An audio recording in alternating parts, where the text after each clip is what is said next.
Holy smokes. Pretty cool day for me. Last 72 hours, I guess, have been pretty doggone cool, even though at times I feel like I kind of live one of the coolest lives on the planet. I'm extremely blessed to be able to do what I do. I was finishing up a camp in Colorado and was going to fly back to Atlanta for a couple days before I had to come do this camp in Iowa. And the wife kind of had a girls' weekend planned, so I was just like, hey, if I'm going to come home and we're going to be going opposite directions, I'll just be sitting in a house watching Fargo and Yosar Dagu on Flow, then I'll just go to Fargo and watch Fargo in person and watch Yosar Dagu in the middle of the night. And man, it was just I hadn't been to Fargo in 11 years for various reasons, but it was really cool because this time of year I don't really get detached from our guys that are getting ready for Fargo, but just between duals camps and Fargo camps and mandatory stuff like that, and me being gone doing camps on my own, I'm not around them near as much as I am the rest of the year.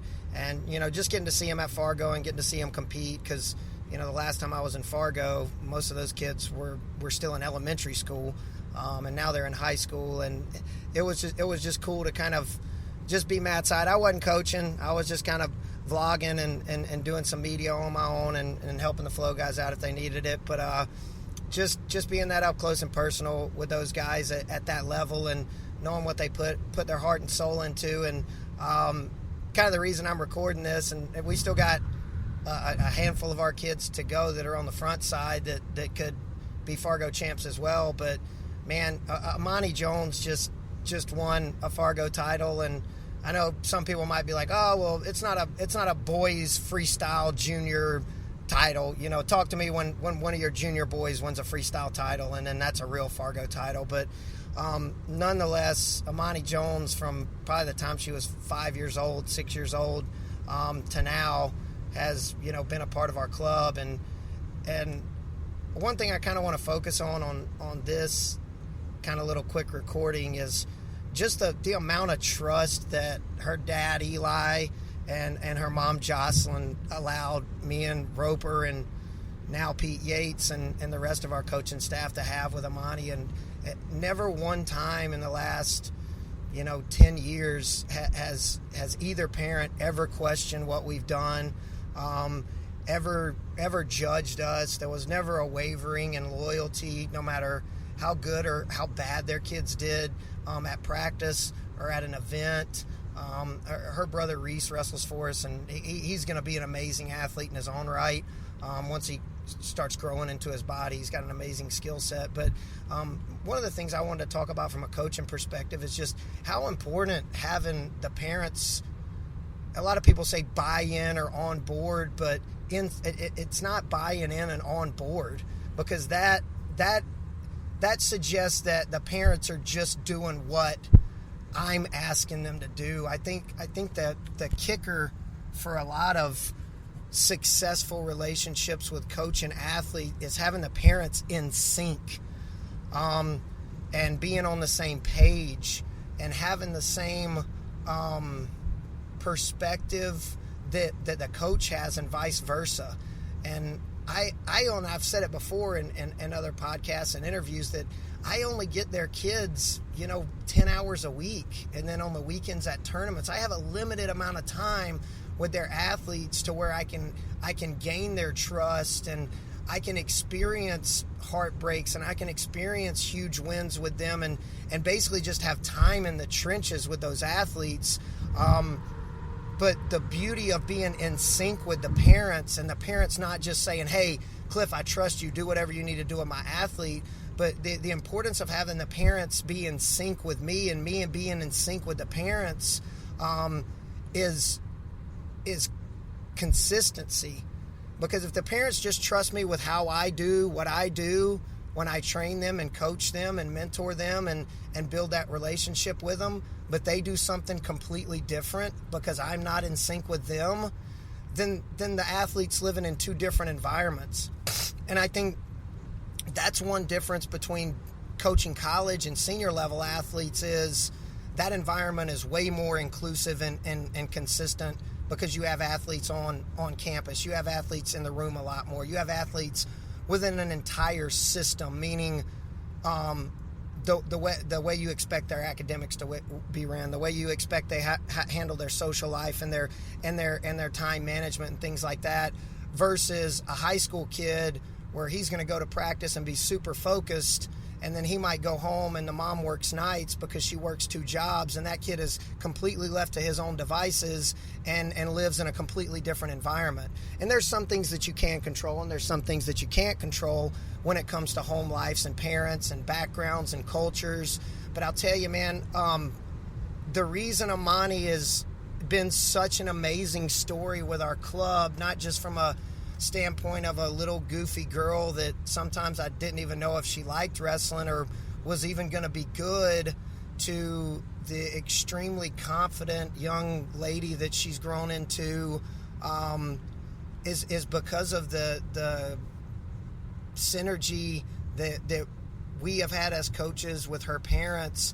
And I don't hang out with her parents on a social level. I don't spend a bunch of time with them, but we do talk, and I do know how they're raised, and I do know what their values and the expectations their parents have on them from an academic standpoint, from a social standpoint. And I still observe from afar. And coaches, if you're only coaching in the room and you're not coaching outside of the room, and by that I meaning watching their social media and keeping your finger on the pulse of what they're doing. And I know it's a ton of time. And I know a lot of club coaches, man, they'll say, hey, my job is to get them good at wrestling, turn them into good human beings and be competitors.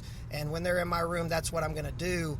And it's tough if you have 130 plus kids in your club like we do between our 2 gyms, and to keep up with all those kids and to try to not necessarily monitor them to make sure they're not doing anything wrong, but just stay in tune with what they're doing.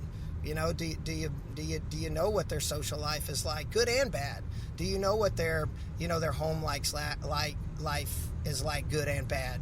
You know, they like playing video games. They like comedies. Do they listen to hip hop? Do they like country music? Just all the little things that help you get to know them better and know their tendencies and know what type of person they are.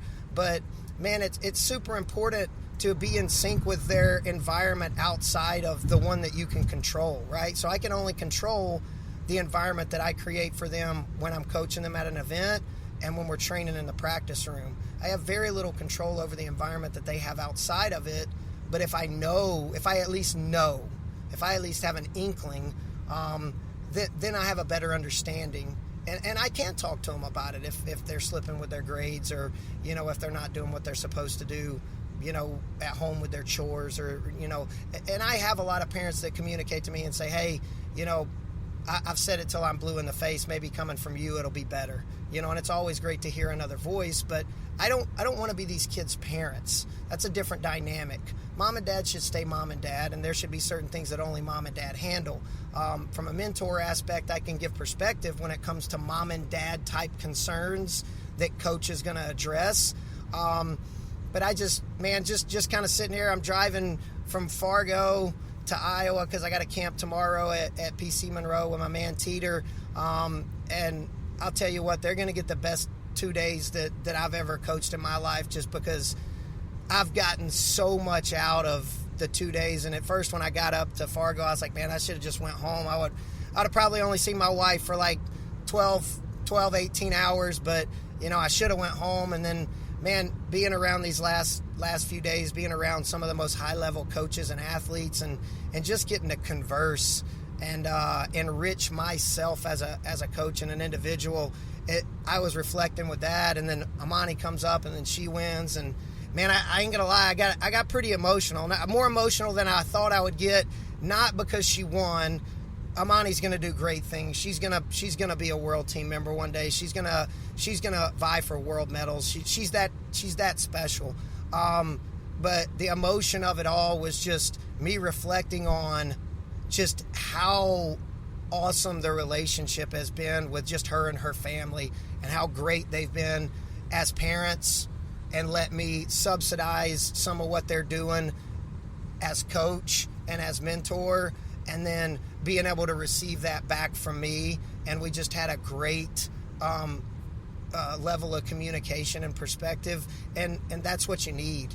That's what you need to chase this stuff at a high level. That's what you need to chase greatness. And man, I closed my camp in Colorado with talking to kids about perspective and reflection, and how powerful of a thing that can be, good and bad. Because if I reflect on only the good stuff I do to keep myself fired up, that's great. But if I ignore the reflection on the stuff I need to improve on, then it's going to stay the same, right? It's not going to improve. And just having that complete thumb on the pulse of everything is a reason why Amani and Reese have made so many gains and have done so many cool things in the sport of wrestling, and are just great kids. So, man, just wanted to throw that out there as far as coaches go. I know a lot of times, and I even comment on it, how stressful and how taxing the parents can make your life as a coach, because sometimes we feel like it's lose-lose, right? We feel like if, they're supposed to get better because that's what the parents are paying us to do, or the coach is supposed to do if you're a high school coach. But in the grand scheme of things, right, that's a pretty negative way to look at it, and the parents can cause an immense amount of stress, whether it's just drama that their kid didn't make the lineup on a dual team that you were building, or you missed a match at a local or national tournament because you were coaching somebody else and they feel like that you didn't make it as important as you should have. Not one time, I don't think ever, in the decade that I've been coaching Reese and Amani, have I ever had either one of their parents made me feel like I did something wrong, or if they did have a concern, they addressed it in a demeaning way or a negative way. And parents, this is good food for thought for you guys too, is just knowing that 90% of the coaches out there, A, they're not making hardly any money doing it, and B, their intentions are good. Their intentions are pure. And there's those handful of coaches out there that coach purely for ego. And the 90-10 might be a skew. There might be more than that, and I would rather skew it to the 90 instead of 70-30. But parents, you guys carry so much more weight in the coach-athlete relationship than you guys even know, because you guys at the end of the day dictate tone, right? I can dictate as much tone as I can for the 10 hours a week that those guys are in my room and the 8 hours a weekend that we're at a tournament, but they're living in your world. They're living by your rules. And the more you guys communicate, and I'm not talking about angry emails or, man, I really think we should do this and I feel like y'all have dropped the ball on that. Communication in a sense of, hey, I felt like when we were doing X, things were great at home and things were great with wrestling. And then when we started doing Y, things started to slip a little bit and things changed a little bit attitude-wise. That's feedback I love. That's feedback I need because, again, my intentions are pure. I want the best growth out of the athlete possible. And communication can be an amazing tool. And then on the same token, depending on how you approach it and what you do with it, it can be a very detrimental tool. And that goes both ways. But the parents that just allow, and all I did was text Eli, Amani's dad. And like I said, I text Roper first and was like, man, I'm driving down the road pretty emotional right now. And then I text Amani's dad, Eli, and I just said, thanks for the trust.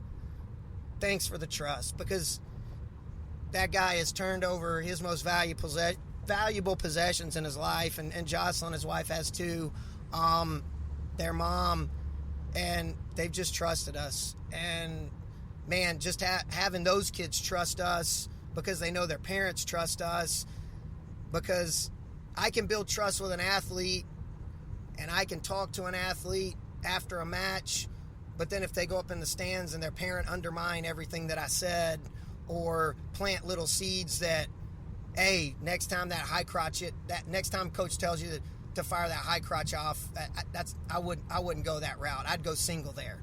You know what I'm saying? And that plants those little bits of doubt in the athlete's mind that, well, dad is dad. He's always going to be the king, right? And coach is coach. So coaches, make note, that synergy between you and the parents is can be an amazing and powerful tool. And on the flip side of that, parents, you guys don't understand being on board and being in communication and having great perspective with the coaching is paramount as well. So just a little tidbit there. I'm starting to enjoy these little 15, 20 minute brain dumps from the road.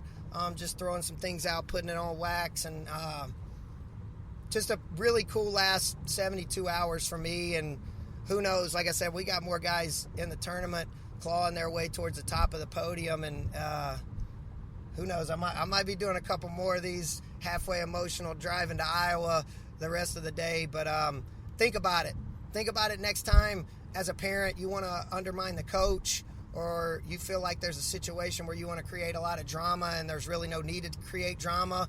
And coach is the same way.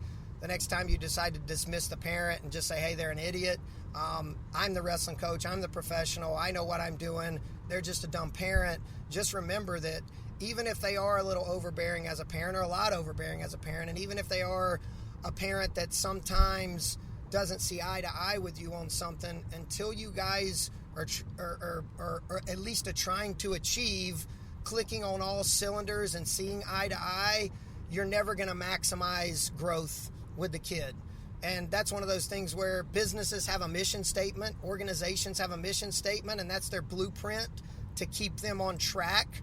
If they start straying away from their brand or straying away from their marketing or business strategy, and I really think that parents and coaches need to have the same thing.